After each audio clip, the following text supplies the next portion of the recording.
Кыргызстанда аялдардын укугу тебеленип жаткан фактылар азайбай келет. Өзгөчө ажырашуу учурларында. Бул мезгилде аялдардын укугу тебеленип жатканын негизги себептердин бири билимсиздик. Мындай пикирди жарандарга укуктук жактан көмөк көрсөтүп келген жактоочу айым Алтынай Галиева айтат. Ал өзгөчө үй бүлөлүк зордук зомбулук учурунда кыз келиндердин укугунун тебеленип жатканы азайбастан көп болуп жатканын кошумчалайт. Үчүнчү себеп дагы жанагы аял кишини экинчи орунда, коомчулукта экинчи орунда туруп калгандыгы болуп атат. Себеби мисалга айтып келсек, жанагы мен жогоруда айткандай, эрте турмуш курууда дагы мисалы кыздын уруксатын сурашпай эле ата энеси берип коюп атат. Эми закон кабыл алынганы менен анча мынча көрүнүштөр болуп атат биздин коомчулукта. Аны көрөбүз, баарыбыз билебиз. Мисалы үйдө зордук зомбулук болгондо коку эч кимге айтпа, уят болот, тууган урук жаман сөз сүйлөйт деген максатта жана жаап жашыруулар көп болот. Өлкөдө бир жылда 50 миңге жакын үй бүлө куралса, анын кайра 10 миңи ажырашууга барган. Ош шаарында болсо 439 үй бүлө 2 жолго түшкөн. Маалымат расмий гана катталганы. Бул мезгилде көбүнчө аял кишилер жабыркап калып жатканын Алтынай айым көрүп жүрөт. Өзгөчө нике китепчесин албаган үй бүлөлөрдө аялдар моралдык эле эмес, экономикалык жактан да жабыркоодо. Тилекке каршы баланы атасы таштап миграцияларга да көп кетип калып атат дагы, анан ошолордун алимент өндүрүү аябай кыйынга туруп атат бизге азыркы маалда. Розыскага берилип атат, сот аткаруучуларынын токтомдору чыгып атат. Мисалы мондай болду деп, бирок тилекке каршы аны аткаруу кыйын болуп атат, анткени башка чет мамлекеттерден мигрант болуп кетип, өз балдарына алимент төлөгөн мырзаларды табуу өтө эле оорго барып атат. Андай иштерибиз аябай көп болуп калып атат тилекке каршы. Аял кишиге бала калган учурда тилекке каршы алиментти мыйзам чегинде 6 айдын ичинде төлөбөй кийин 6 айдан кийин төлөсө болот. Өзүнүн ар бир региондун өзүнүн суммасы болот. Ошол сумма чегөрүлгөн. Ошол жерге жеткенде төлөш керек. Андан кийин гана иш козголуп, ошол киши жоопкердин үстүнөн иш козголот. Алтынай Галиева эң көп жардам берген учур балдары менен жалгыз калып, алимент өндүрө албай жүргөн энелер. Алардын бири Каракатай Жураева. Ал 2 жыл жолдошу менен жашап, бир кыздуу болгондон соң күйөөсү чет жака иштегени кетип, келбей койгон. Каражаттан кыйналган эне алимент ала албай көп азап чегип, Алтынай эжени издеп келген. 2-3 эркекке бергенмин, олар мындай көңүл буруп карабаганда капа болбосун ошолор мени укуп аткан болсо, бирок аял кишини аял киши түшүнөт экен да. Анан бирөөсү жолдо тутуп алып, ошо бир жерге барып отурайлыгам деди да. Ондой эмес да, аял кишини түшүнүш керек да, ол жашашыям керек. Мен капа болдум. Ош шаарында укуктук жардам көрсөткөн айымдар саналуу. Ага карабастан жабыркаган аялдар көбүрөөк аларды издеп, аялдардан жардам алышат. Мен ошо аял кишилер көп адвокат болсун, апалары окутсун деп сурап калат элем элден. Мыйзам боюнча алимент төлөөдөн баш тартып качкандар үчүн атайын жаза каралган. Кылмыш жаза кодексинин 162-беренесине ылайык 2 жылга эркинен ажыратылат. Алиментти өз убагында төлөгөндөр да жок эмес, бирок алар аз гана санда. Көбүнчө мамлекеттик, бюджеттик тармакта эмгектенгендердин айлык маянасынан автоматтык түрдө кыскартылып калат.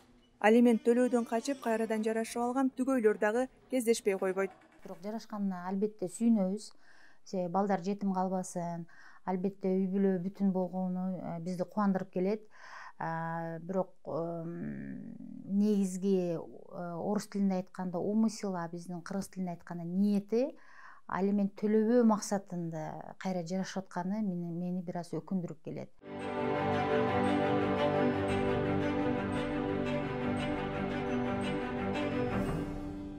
Алтынай айым жарандарга укуктук жактан жардам көрсөтүүдө өзгөчө айымдарга көп көңүл бурганынын себеби бар. Алда ажырашуунун жалгыз бой бала өстүрүүнүн азаптарын жакшы түшүнөт. Өз башынан мындай күндөрдү өткөргөндүктөн ар бир жалгыз бой эненин кайрылуусун чын жүрөктөн кабыл алат. Life Plus коомдук фондунун ачылуусу да ушул себептен пайда болгон. 2007-2008 жылдары өлкөнүн түштүк аймагында жаш балдардын дарыгерлердин айынан ВИЧ илдетин жуктуруп алган учурлар катталган. Балдарынын мындай илдетти жуктуруп алуусу да ар бир апаны, аялды чоң азапка салган. Алтынай айым эне катары алардын күйүтүн чын дилден кабыл алып, аларды колдоого алган.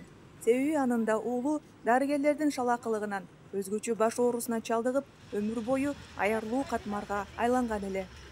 Бул фонд көптөгөн ийгиликтүү долбоорлорду аяктаган.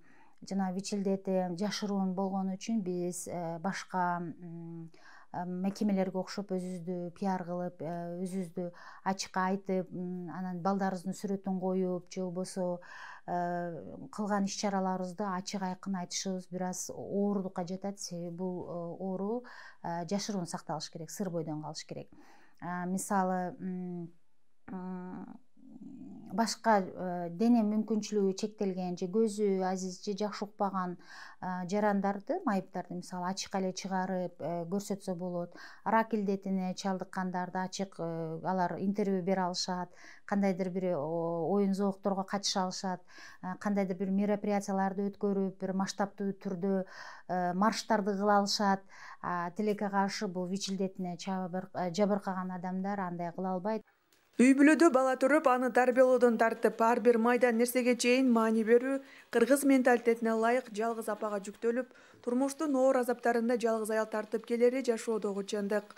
Өзгөчө балдары ар кандай илдетти жуктуруп алган учурда энелер күнөөлүү болуп калган жагдайлар жок эмес. Мындай мезгилдерде Life Plus коомдук фонду артта калбай, аярлуу катмарды колдоого алды. Мамлекеттик деңгээлде жогорку кеңеш менен биргеликте 2012 жылы атайын долбоорлорду ийгиликтүү ишке ашырган. Токтомдун негизинде ушул тапта Ош шаарында 12 бала больницадан чыккан балдардыкын материалдык колдоо. Азыркы тапта бул жакшы нерсе, айтып кетейин. 2012 жылдан баштап ушул маалга чейин азыр ушул 12 бала 1 миллион 800 миң акча алды местный бюджеттен. ВИЧ илдетинин пайда болгон алгачкы жылдары коомчулукта оор кабыл алуу болгон менен мезгил өткөн сайын түшүнүктөр өзгөрүп, аларга болгон мамиле жакшырды. Демек, миңдеген жарандарды коомдо адаштырбай, аларды сактап калууга Алтынай айымдай инсандардын салымы чоң. Алтынай Галиева турмуштун оор сынынан өткөн соң өзүн өзү тарбиялоого күч тапкан. Ал юридикалык тармак менен эле чектелбей, тигүүчүлүктүн да майын чыгарат. Кези бул жаатта да ишкердигин улантып пайда таба алат. Деген кезде гендердик теңчилик коңшулаш өлкөлөргө салыштырмалуу Кыргызстанда бир топ өнүгүү аркасында. Мындай пикирди ушул жааттагы серепчи Рима Султанова билдирет. Ал өзгөчө 2017 жылы үй бүлө кодексине киргизилген өзгөртүү кыргыз элинин каада салтына чейин жакшы жагына оодара баштаганын белгилейт. Өлкө мыйзамына ылайык аял менен эркектин үй бүлөдөгү орду бирдей укуктуу.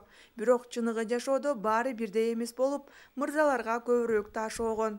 Бул үчүн мырзаларда, айымдарда күнөөлүү эмес. Кыргыз элинин канында мурдатан калыптанып калган стереотиптер бар экенин серепчилер белгилешет.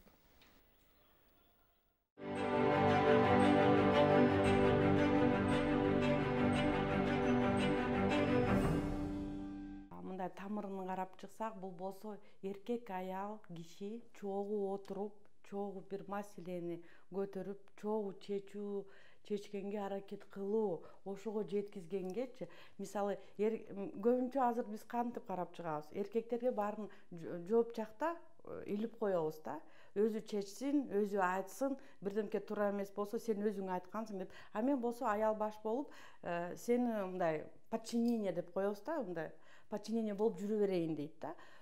Бирок бирдемке туура эмес эркек жакта кабыл алса, биздин аял кишилерибиз бир өзүнчө характерин көрсөтүп, сен туура эмес кылгансың деген, ошол жакта биз тамырын карабайбыз да. Эмнеге чогуу отуруп, эмнеге чогуу ойлонуп, чогуу пландаштырып, чогуу жолдорду көрүп, чогуу ошол жолдун мындай карап чыксак, кандай деген бир барьерлер болот экен. Аны кантип өтөбүз, кантип басабыз дегенде чогуу эметпейсиңер дегенде, көбүнчө бул жакта аял киши кичине мындай өзүнүн ответственность мындай снимать эте берет да, эркектерге жооп илинип. Бирок бул жакта аял өзү виноват эмес десем болот.